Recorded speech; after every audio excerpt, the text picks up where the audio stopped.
Maintenant, nous allons, dans cette vidéo, aborder la question de l'industrie au Cameroun. Comment développer l'industrie au Cameroun? Donc, pour ceux qui viennent de nous rejoindre, n'hésitez pas à partager, à commenter, donner leur avis, vos avis, parce qu'il est important finalement que chacun ait une idée, contribue à sa façon, s'il a de l'expertise dans un domaine, qui contribue à sa façon en donnant des idées, en donnant des propositions, pour qu'on puisse penser, on puisse imaginer ensemble le Cameroun de demain. Donc, sans plus tarder, nous allons démarrer avec la partie industrie. Alors,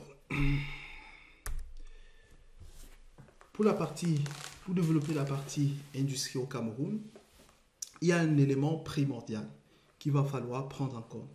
Et cet élément primordial se résume en une seule phrase. Une entreprise ne doit pas perdre 3 ans à rechercher un terrain ou une ligne électrique. Elle doit pouvoir s'installer et produire dans les 6 mois. Ça, c'est la réalité des industriels. Que ce soit dans l'industrie lourde ou finalement dans l'industrie numérique. C'est le même problème qu'on rencontre au Cameroun. Je vous explique, donner un exemple simple.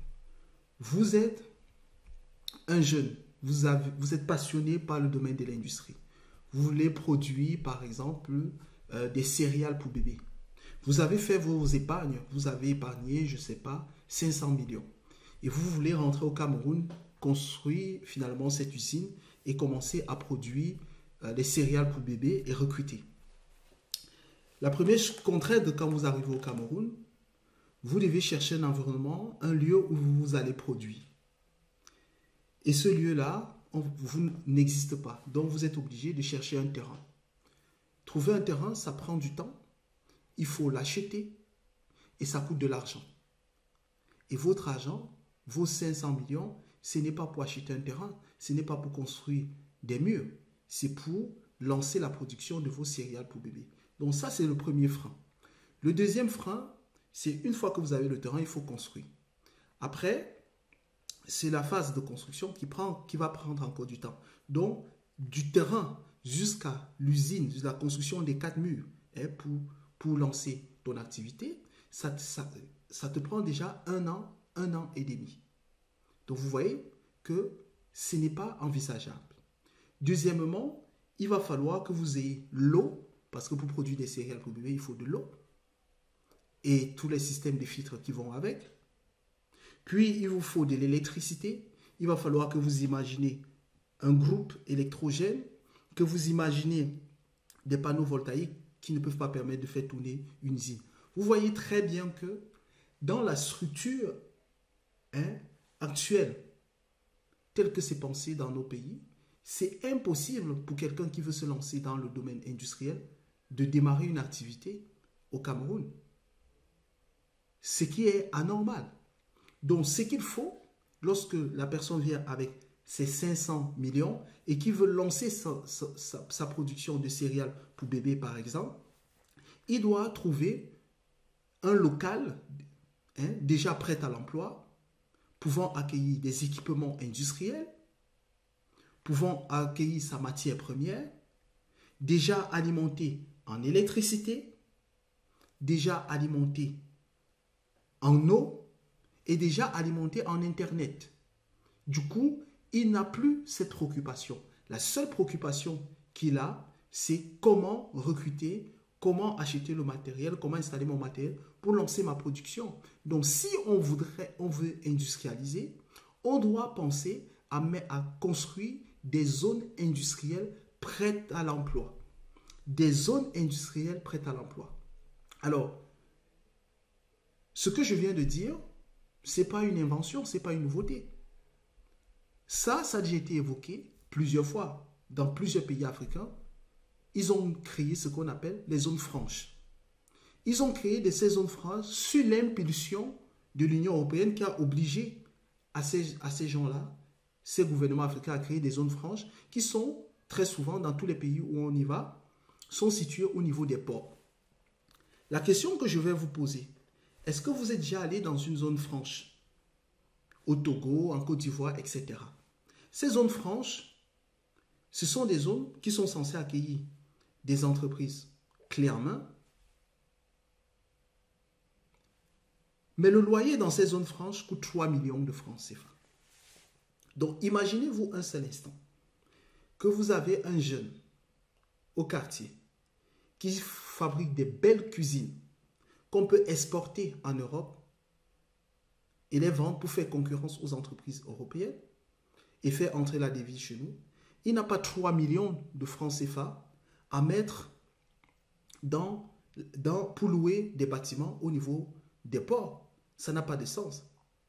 Et quand vous regardez ces zones franches qui ont été construites par les États africains, finalement, ça a été construit pour ceux qui ont demandé à ces États africains de construire ces zones franches. Dans ces zones franches, on retrouve quoi? C'est finalement des zones de stockage, des entreprises, des grands groupes internationaux qui viennent là-bas, qui importent des marchandises, des produits pour venir vendre en Afrique et vont stocker dans ces zones-là où finalement ils ne payent pas les impôts puisque finalement l'objet de ces zones franches c'était avoir des rabattements, de ne pas payer les impôts dans ces zones-là. Donc finalement, on s'est fait encore lober dans cette affaire en nous poussant à aller investir dans des zones franches où finalement ces zones franches sont utilisées par ces entreprises qui importent chez nous et qui ne sont pas utilisées par les petites PME africaines qui n'ont pas les moyens de mettre 3 millions, 5 millions pour louer un bâtiment. Ça n'a pas de sens. Donc, si on veut créer des zones industrielles, première étape, on doit déjà identifier le potentiel industriel de chaque région. Chaque région au Cameroun a un potentiel industriel. Ce potentiel industriel de chaque région du Cameroun doit être identifié. On doit identifier le potentiel industriel de chaque région du Cameroun. Et dans ces régions-là, construire des zones industrielles clés en main, telles que je veux produire des céréales pour bébé, j'arrive, j'ai directement des bâtiments prêts à l'emploi, je dois simplement installer mes machines et commencer à produire. Je ne dois pas me soucier de l'électricité, je ne dois pas me soucier de l'eau, je ne dois pas me soucier d'Internet. Ça doit être un environnement prêt à l'emploi. Idéalement, sur les futures lignes de chemin de fer pour permettre effectivement par la suite d'expédier rapidement ces produits-là au travers des chemins de fer. Donc vous voyez, ça doit être une vision globale. Si vous allez en Chine, la majorité de ces zones que je viens de décrire se trouvent proches des aéroports parce que la Chine exporte énormément par avion vers l'Europe. Donc on doit penser, identifier le potentiel industriel de chacune de nos zones et en plus d'identifier ce potentiel industriel de chaque région du Cameroun, on doit mettre sur pied des zones industrielles prêtes à l'emploi. C'est ce qu'un industriel a besoin. Et je comprends que nos dirigeants qui n'ont jamais créé une entreprise de leur vie ne le comprennent pas. C'est ce qu'un industriel, un chef d'entreprise, c'est ce que nous avons besoin. Si je veux créer un centre de support informatique, il me faut trouver immédiatement un environnement prêt à l'emploi où j'ai Internet, je ne me soucie pas d'électricité, je dois me concentrer sur comment former les Camerounais à faire du support informatique. Et ça, on est capable de créer 1 million de postes en un an dans le support informatique. Parce qu'on parle français. Et donc, on ne doit pas se soucier à la fois du bâtiment, d'Internet, etc. Alors, pour résoudre le problème d'électricité, parce qu'une fois qu'on a le bâtiment, il faudrait quand même, l'industrie consomme beaucoup d'énergie. Nous n'avons pas besoin de construire des barrages électriques. Nous n'avons pas besoin de construire des barrages électriques. La construction d'un barrage électrique dure environ entre 10 ans et 12 ans. Ça veut dire qu'un président qui est élu, il lance ce projet, il est clair qu'avant la fin de son mandat, le barrage ne serait même pas terminé. Non, ce n'est pas logique. Donc, des gens qui disent qu'ils vont construire des barrages électriques, ça veut dire que ces gens prévoient rester 20 ans, 30 ans au pouvoir. Parce que les barrages électriques, finalement, ça prend 10 ans, 10 ans à 12 ans pour construire. Alors que nous avons du gaz qu'on laisserait à Kribi. Nous avons besoin de construire des centrales électriques à gaz, telles que font les Italiens. Aujourd'hui, l'Italie, l'industrie italienne, importe 10% de son énergie. Le reste de l'énergie est produit sur place en Italie via le gaz, avec un système à double production.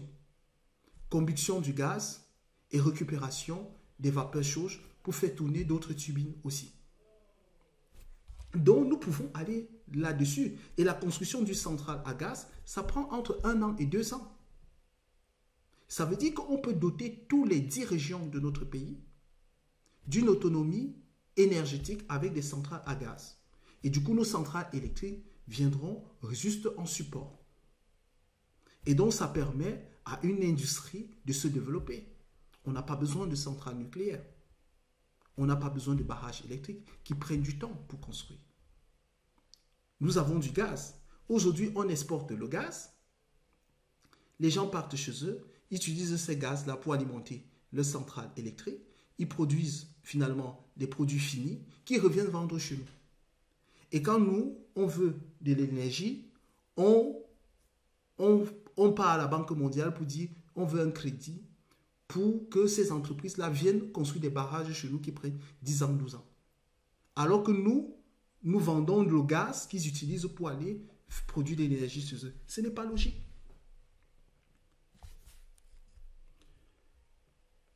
Nous allons mettre de la priorité à l'industrie nationale. La priorité à l'industrie nationale, c'est quoi? C'est tout simplement un accompagnement technique, une aide financière en fonction, effectivement, ce que j'ai dit tout plus haut, c'est qu'en fonction de des priorités industrielles, on doit définir nos priorités industrielles. Donc, on doit se poser une bête question. Qu'est-ce que nous, en tant que Camerounais, on consomme au quotidien? On fait la liste de ce qu'on consomme au quotidien. Dans quelle région de notre pays nous pouvons produire ce que nous consommons? On va voir qu'on peut produire les céréales de bébé à l'ouest, on peut produire les médicaments au centre, on peut produire, je ne sais pas quoi, des vêtements au nord, etc. Ça va nous permettre de cartographier finalement notre pays en fonction de notre capacité de production et ce qu'on consomme. Et donc, on va faire de la priorité industrielle ces secteurs-là. Donc, on va faire des appels aux investissements aux Camerounais. Voici des zones, voici les régions où vous pouvez produire des vêtements parce que nous, on a un besoin là-dessus. Venez investir là-dessus parce que nous, on a déjà construit une zone industrielle avec tout le matériel nécessaire. Vous venez seulement déposer vos unités de production et vous lancez la production. Et derrière, nous devons aider ces entreprises à se moderniser en mettant en place quoi? Une exonération intelligente d'impôts. On a un pays en voie de développement et dès que tu ouvres une boutique, les gens viennent te mettre les impôts. Ça n'a pas de sens. Donc, on va demander aux gens, vous faites des bénéfices, mais vos bénéfices, on va vous forcer à réinvestir cela dans votre entreprise pour moderniser. Si vous ne réinvestissez pas dans votre entreprise pour moderniser, on va les taxer. Donc, l'idée, c'est de pousser les gens à réinvestir les bénéfices dans l'entreprise afin de moderniser nos entreprises pour qu'elles fassent concurrence aux autres entreprises. Et derrière, nous devons protéger ces entreprises-là. Pour protéger ces entreprises, c'est très simple. Au fur et à mesure que nous allons commencer à produire ce qu'on consomme, tout ce que nous consommons, nous allons commencer à mettre des douanes, des taxes douanières. Donc, si une entreprise commence à produire finalement des céréales pour bébés au Cameroun, on va taxer, on va augmenter, mettre 10% par exemple de taxes douanières sur des importations de céréales pour bébés. Dès qu'une deuxième entreprise s'installe, on passe à 15%. Une troisième à 20%. Ça permet comme ça, finalement, d'offrir un marché à ces entreprises, aux investisseurs camerounais qui ont décidé de se lancer dans le domaine, puisque nous les avons donné la garantie qu'il y aura un marché. Et du coup, ça va nous permettre de surtaxer finalement les produits importés et même parfois aller bloquant certaines marchandises d'entrée dans notre pays parce que on sait les produits. C'est la protection comme ça industrielle. Donc, on revient à ce qu'on disait, zone industrielle prête à l'emploi, avec une électricité fiable, avec de l'eau déjà disponible pour la production, des bâtiments modernes prêts à l'emploi, hein, une logistique de transport mise en place, et donc vous n'aurez qu'à besoin que de produits. Lorsque vous avez fait vos épargnes pour venir produire au Cameroun, vous ne devez pas réfléchir à ces sujets-là. Déjà, mettre sur pied une entreprise, démarrer une production, ce n'est pas facile. En plus de ça, nous voulons faire du Cameroun le champion du monde de l'open source. Alors, pour ceux des Camerounais qui écoutent et dont ce mot ne signifie rien, je vais vous expliquer de façon simple. Il faut savoir que dans le Cameroun de demain, quand tu iras faire ta carte d'identité, on va le faire rapidement. En 2 clics sur un logiciel, sur un ordinateur, on pourra te sortir ta carte d'identité. Quand tu auras fait ton acte de naissance, en 2 clics, on sort ton acte de naissance. Donc, pour gérer tout ça, on a besoin de ce qu'on appelle un logiciel, des applications. Beaucoup de ces applications aujourd'hui sont des applications propriétaires. Par exemple, le Cameroun utilise une application propriétaire allemande qui s'appelle SAP pour payer les fonctionnaires. Ça coûte de l'argent. À côté de ça, il y a des applications qui sont gratuites, mais qui demandent un peu plus de main-d'œuvre. C'est-à-dire, ça demande que ces jeunes filles entrent pour le modifier. Ça demande de coder ces applications-là. Ce n'est pas grave. Nous formons des ingénieurs. Ce n'est pas pour qu'ils restent au quartier, pour qu'ils deviennent des chômeurs. Nous allons les orienter vers ces applications qui ne nous coûtent pas de l'argent, qui sont gratuites, mais qui exigent quand même du développement pour employer ces jeunes-là. Et donc, on va faire du Cameroun le champion du monde de l'open source. Ça va nous permettre de moderniser nos États sans créer de la dépendance. Parce que beaucoup de pays, aujourd'hui, européens, sont dépendants des Américains. Parce qu'ils ont beaucoup d'outils américains payants. Donc, et aujourd'hui, la guerre en Ukraine et la guerre en Iran doivent nous enseigner quelque chose. Ça veut dire que si on part sur ce modèle-là, demain, ils ne sont pas comptés, ils sont capables de bloquer. Alors que si on a développé nos propres solutions, ben, on est indépendant d'un point de vue numérique. Donc, on doit faire de notre pays le champion du monde de l'open source. Et on a de la ressource pour faire du Cameroun le champion du monde de l'open source avec tous ces jeunes aujourd'hui qui font des études et qui n'attendent qu'à être recrutés pour travailler sur des projets qui permettront de moderniser notre pays, de faire grandir notre pays. On parle ici de projets solidaires. Et tous ces jeunes-là, ils auront aujourd'hui une carte de dignité qui leur permettant de travailler pour la communauté.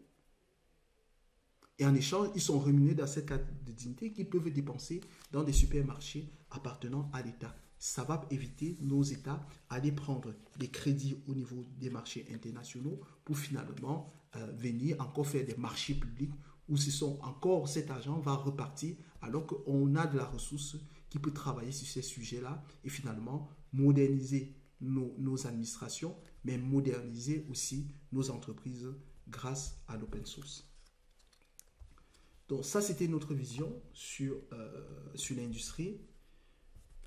On se retrouve tout à l'heure pour parler maintenant de l'instruction, de l'éducation, l'instruction et l'apprentissage.